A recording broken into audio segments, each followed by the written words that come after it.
মকুন সুসুতি নামাজে পাঞ্জগানা ফাওয়াইলুল লিল মুসাল্লিনাল্লাযিনা মুমিনারা ইনামাজ এমদাদে দা ইস্তাইনু আয়াতে কুরআন বাখা।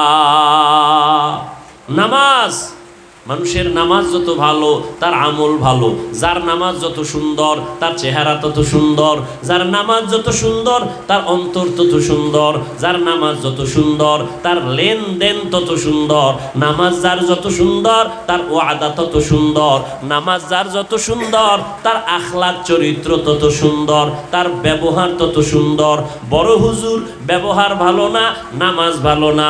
বড় শাইখুল হাদিস মিথ্যা কথা কয়, ভেজাল কেন? তাহাজ্জুদ পড়ে, নামাজে ঝামেলা।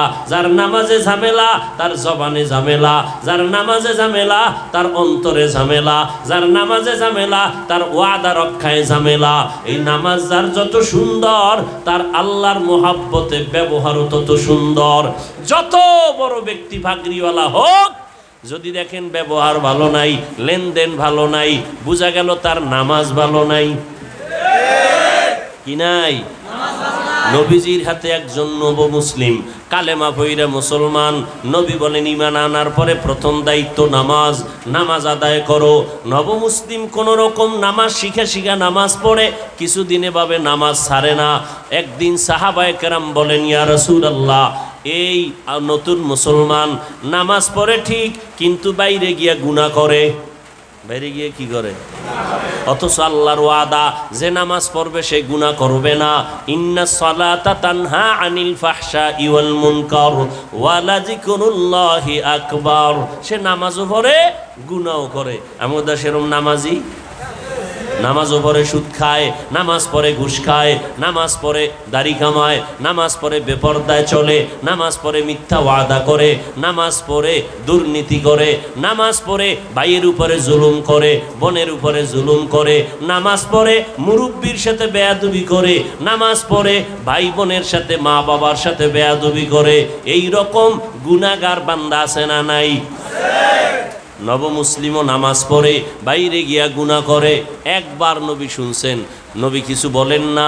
আরেকদিনেই একই অভিযোগ, নবী কিছু বললেন না। যেদিন তৃতীয়বার অভিযোগ দিলেন, নবী তখন জবাব দিয়া বলেন, তোমরা কিছু বলবা না। ওই নব মুসলিমের নামাজ যেদিন ঠিক হয়ে যাবে গুনাহ ছেড়ে দিবে। তাহলে বোঝা গেল নামাজ কি হয় নাই? ঠিক হয় না। নামাজ ঠিক হয় নাই। বা নামাজ ঠিক করতে হলে আগে সুন্দর করে ওযু বানাও, তাড়াহুড়া করবা না, সুন্দরভাবে ওযু বানাও। চেহারার পুরা অংশ, এই চুলের গোড়া, কপালের আর এই দাড়ির নিচের অংশ, দুই কানের গোড়া পর্যন্ত এক চুল যদি চেহারার শুকনা থাকে, পানি না যায়, ওযু হবে না, নামাজ হবে না। কে এত দুঃখ খেয়াল কইরা? আঙ্গুলের মধ্যে আংটি আমি তো একটা লাগাইছি, কত আল্লাহর বান্দা আছে 10 আঙ্গুলে 20টা আংটি লাগানো। আংটির মধ্য দিয়া লড়ায় লড়ায় যদি পানি না ঢুকাও, আল্লাহর কসম তোমার ওযু হবে না। যার ওযু হবে না তার নামাজ হবে না। কয়জনে আঙ্গুল ঘুরাই এরপরই করে।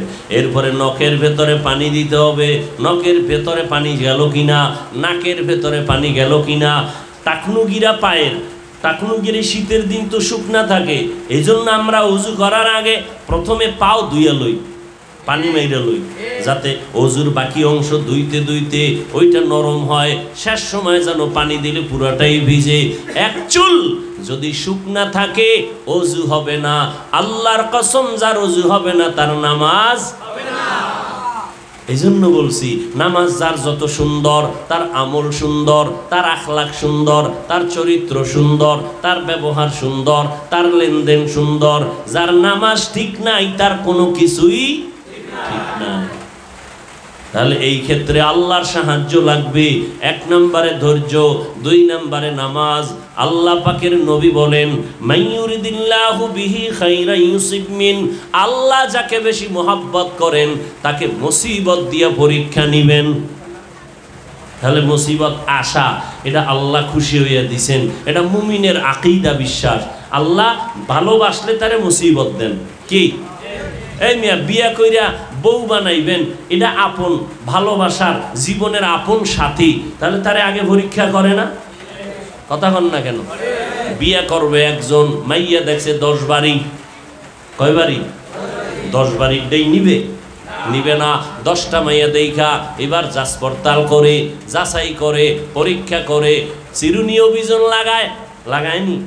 চিরুনি অভিযান লাগাইয়া এরপরে দেখি 10টার মধ্যে কোনটা ভালো, আখলাক ভালো, চরিত্র ভালো, লেখাপড়া ভালো, ব্যবহার ভালো, মা বাবা ভালো। দেখেনি? দেখে। দুনিয়ার লাইনে তুমি সব কিছু পরীক্ষা যদি করো, তুমি মাছ খাইবা, কোনটা ভালো না পচা দেখা নাও, কারণ পচা মাছ খাবো না। আল্লাহ কয় আমিও তোরে যে জান্নাতটা দিব, তোরে পরীক্ষা ছাড়া দিব না। তোর নামাজের মধ্যে ভেজাল আসেনি, আমি পরীক্ষা করব, মাঝে মাঝে মুসিবত দিব, দেওয়ার পরে দেখবো তুই আমি আল্লাহরে ভুইলা যাও নাকি আরো মজবুত করিয়া ধরো। মুসিবত আসবে, নবীদের উপরে আসছে, সাহাবায়ে কেরামের উপরে আসছে। আমার নবী যার কোনো গুনাহ নাই, যে নবীর জন্য আমার আল্লাহ নিজে আশেক, ওই নবী দোয়া করলে উহুদ পাহাড় স্বর্ণ হয়ে যাইতো। কিন্তু আমার নবী খন্দকের যুদ্ধে পেটে পাথর বাইদা আমার নবী গর্ত খনন করেন। ওই বেঈমান মুশরিকেরা একদিন আর দুদিন না, 3 বছর পর্যন্ত নবীজির গৃহবন্দী করে শিয়াবে আবু তালেবের মধ্যে রাখছে। নবীরে খানা দেয় না, পানি দেয় না। রহমতের নবী আমার গাছের পাতা খাইয়া খাইয়া পেটের ক্ষুধা নিবারণ করে। এত কষ্ট নবী করলেন, এরপর আমার আল্লাহকে ভুলেন নাই। সাহাবায়ে কেরামরা জান্নাতের টিকিট পেয়ে গেছেন, এরপরও কান্না বন্ধ নাই, আল্লাহকে ভুলেন নাই। এত কষ্টের পর আল্লাহকে তারা ভুলেন নাই। সর্বাবস্থায় যত মুসিবত আসতো আল্লাহকে আরো আঁকড়ায় ধরতো, দিনের পথে আরো মজবুত হয়ে যাইতো। আর আমগো মুসিবত আসতে না আসতে আমরা আল্লাহরে গালি পর্যন্ত দেই। আমগো তো মুসিবতই নাই, টুকটাক আসলে বলে এটা কি আল্লাহ ঠিক করলো নাকি, আল্লাহ এমন কেন করলো, আল্লাহ কি আমগো দেখে না, আল্লাহ অমুকের উপরে বিপদ দেয় না কেন?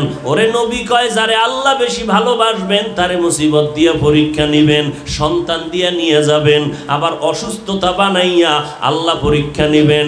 ধৈর্য ধারণ কর, একটু ধৈর্য যদি ধরো আমি তোরে এমন সুস্থ বানাবো 50 বছরে আর অসুস্থ হবি না। একটু ধৈর্য ধারণ কর। এই জমিনের মধ্যে এমন কোন আল্লাহর বান্দা নবীরা যদি পরীক্ষার সম্মুখীন হন, আমরা তো নাম্বার ছাড়া মানুষ, আমাদের তো পরীক্ষা আসবেই।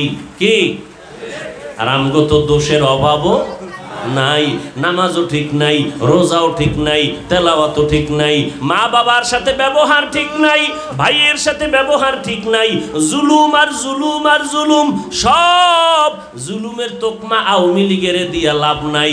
তুমি যে আওয়ামী লীগের দোষ দিয়া তুমি কি নাজাত পাবা? তুমি যদি ভাইয়ের সাথে জুলুম করো বিচার হবে মরার আগে, মা বাবার সাথে যদি জুলুম করো বিচার হবে মরার আগে, শিক্ষকের সাথে যদি জুলুম করো বিচার হবে মরার আগে, বোনের উপরে যদি জুলুম করো বিচার হবে মরার পরে না আগে। কি বিচার আমগো হবে না? হবে। এই জন্য আল্লাহর সাহায্য চাও, আল্লাহর কাছে বলো আল্লাহ দুনিয়া কিছুই না, চোখের সামনে কত যুবক লাশ হইয়া পড়ে রইল, কত গাড়ি রাস্তার ঢালে ভরিয়া, কত মানুষ গেল, কেউ মা হারায় কাঁদে, কেউ ভাই হারায় কাঁদে, কেউ সন্তান হারায় কাঁদে, কেউ স্ত্রী হারায় কাঁদে, কেউ স্বামী হারায় কাঁদে। একদিন আমিও জানি কারে হারাবো, আবার আমাকে জানি কারা হারায় কান্না করবে। আজকের আমার পরিচয়, আমি বক্তা, আমি বড় মুফতি, আমি বড় মুহাদ্দিস, আপনি বড় টাকাওয়ালা, আপনি বড় চেয়ারম্যান, কিচ্ছু না রে বাবা। আমার হাতের ঘড়িটা যেদিন আজরাইল এসে দাঁড়ায় যাবে, এই ঘড়িটাও আমার থাকবে না, মালিক আর একজনে হয়ে হাতে দিয়া বাহাদুরি করবে। আমার মোবাইলটা আর একজনে হাতে নিয়ে বলবে এ মোবাইল এখন আমার, ঠিক নি? আমার গায়ের জামা, আমার গায়ের গেঞ্জি বেলেট দিয়া কেটে কেটে রেখে দিবে, কেউ আমারে আর বন্ধু বলে ডাকবে না। আমার কলিজার বন্ধু যারে মোবাইল না দিয়া ঘুমাই না, ওই বন্ধুটা যদি শোনে আমি মইরা গেছি, সাথে সাথে মোবাইল থেকে নাম্বার ডিলিট করে ফেলবে। তাহলে আমার মাওলারে চিনো রে বাবা, আল্লাহর কাছে চাও। আল্লাহ তো আমার আগেও ছিলেন, এখনো আছে। আল্লাহ আমার এই জীবনে যখন আসছি কথা বলতে পারতাম না, আব্বা কথা শিখায় নাই, আম্মা শিখায় নাই, কথা বলার শক্তি কে দান করেছেন?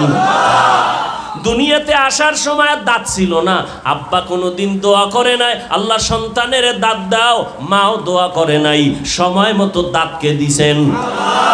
আমি হাঁটতে পারি নাই, হাঁটার শক্তি আল্লাহ দিছেন। কথা বলতে পারি নাই, শক্তি আল্লাহ দিছেন। আল্লাহ বলেন সব দিলাম আমি, তোর চলার জন্য পানি লাগবে ফ্রি দিয়ে দিলাম, তোর চলবে না, কেউ যাবে না। ওই অন্ধকার কবরে সবার বেলায় তিনটা প্রশ্ন করব, রবের পরিচয় দাও, ধর্মের পরিচয় দাও, রহমাতুল লিল আলামিনের পরিচয় দাও।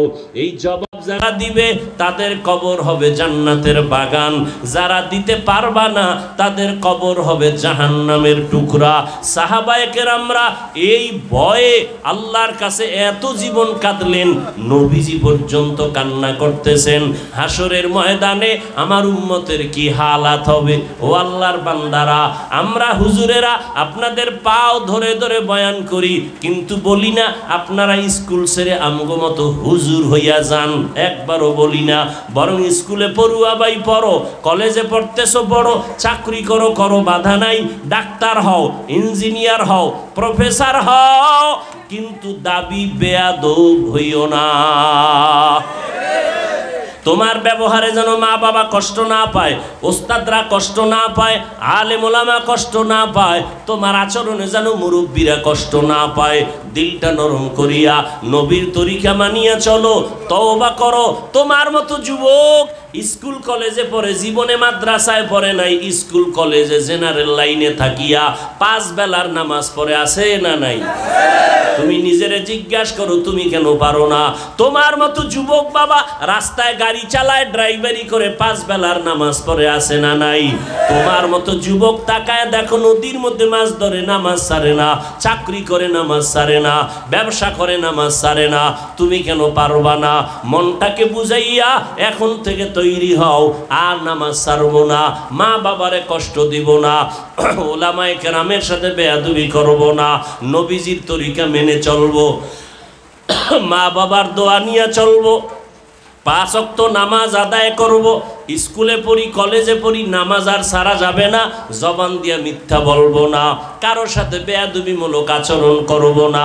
তওবা করার মতো যদি নিয়ত থাকে, আল্লাহকে 2টা হাত উঁচু করে দেখায় দাও। আল্লাহ আমাদের হাত কবুল করে নেন, আমাদের তওবা কবুল করেন, আপনার গোলাম নবীজির আশিক বানায়া দেন, আমিন। আলহামদুলিল্লাহি রাব্বিল আলামিন, ওয়াসসালাতু ওয়াসসালামু আলা সাইয়্যিদিল আমবিয়াই ওয়াল মুরসালিন ওয়া আলা আলিহি ওয়া আসহাবিহি আজমাইন। ইয়া আরহামার রাহিমিন, ইয়া আরহামার রাহিমিন, ইয়া আরহামার রাহিমিন। রব্বিরহামহুমা কামা রাব্বায়ানি সগীরা। আল্লাহুম্মা ইন্নাকা আফুউন কারীম তুহিব্বুল আফওয়া ফা'ফু আন্না। ইয়া আল্লাহ, আপনার পরীক্ষা আমরা বুঝি না, পাশ করার মতো তৌফিক দান করেন।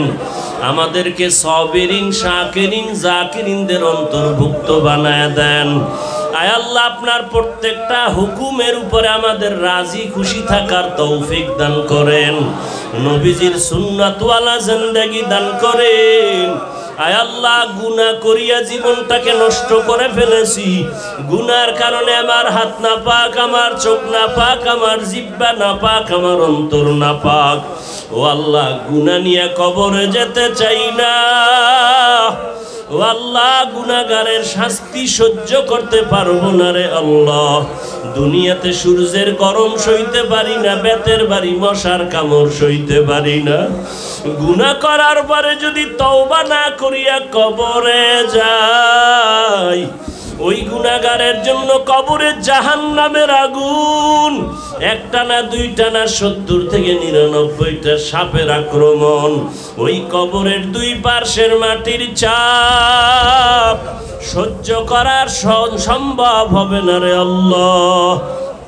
আমরা বিনয়ের সাথে ক্ষমা চাই, জীবনে আর নামাজ ছাড়বো না, দাড়ি কাটবো না, বেপর্দায় চলবো না, মা বাবাকে কষ্ট দিব না, মুরব্বির সাথে বেয়াদবি করবো না, উলামায়ে কেরামের পরামর্শ নিয়ে নবীর তরিকা মেনে চলবো।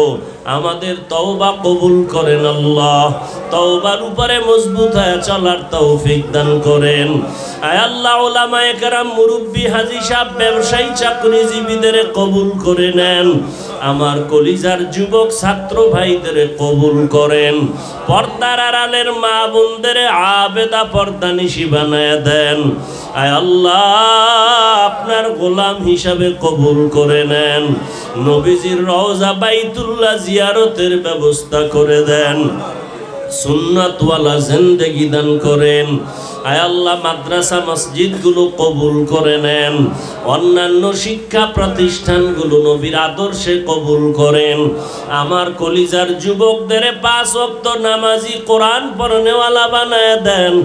মোবাইলের গুনাহের থেকে হেফাজত করেন, মোবাইলের গুনাহের থেকে হেফাজত করেন। আয় আল্লাহ, আমরা যারা হাত তুলেছি জানি না কার মা নাই, বাবাও নাই, অন্ধকার কবর থেকে দোয়া চাই। ও আল্লাহ, মেহেরবানি করে মা বাবা মুরব্বী যারা কবরে জান্নাতের ফয়সালা করে দেন। যারা বেঁচে আছেন দীর্ঘ নেক হায়াত দান করেন। আয় আল্লাহ, চলার পথে হেফাজত করেন। অসুস্থ যারা সুস্থতার নিয়ামত বাড়ায় দেন। আদবওয়ালা বিনয়ী জিন্দেগি দান করেন। জাহেরি বাতিনি দুশ্মনের মোকাবেলায় বিজয় দান করেন আল্লাহ। আয় আল্লাহ, আহলে হক ওলামাদের এক বানায় দেন। বাতিলের মোকাবেলায় বিজয় দান করেন আল্লাহ। আয় আল্লাহ, দীর্ঘ নেক হায়াত দান করেন, বরকতি রিজিক দান করেন। হালাল ভাবে আমাদের সব রাস্তা খুলে দেন। পরমুখাপেক্ষিত থেকে হেফাজত করেন। আওয়াজে কথায় রুহানিয়াতে স্পষ্টতা বাড়ায় দেন। ওলামা তোলাবা উম্মতের অন্তরে ইজ্জত, মুহাব্বত, রব বাড়ায় দেন। আয় আল্লাহ, রিয়া, হাসাদ, কিবির দূর করে ইখলাস দান করেন। আয় আল্লাহ, আপনার জাত ও সিফত ও কুদরতের উপরে পূর্ণ আকীদা, বিশ্বাস বাড়ায় দেন। আয় আল্লাহ, নবীজির মুহাব্বতে আমাদের দিলের নেক আশা পূরণ করে দেন। ওয়াসাল্লাল্লাহু তাআলা আলা খাইরি খালকিহি মুহাম্মাদ ওয়া আলিহি ওয়া আসহাবিহি আজমাইন বিরহমাতিকা ইয়া আরহামার রাহিমিন।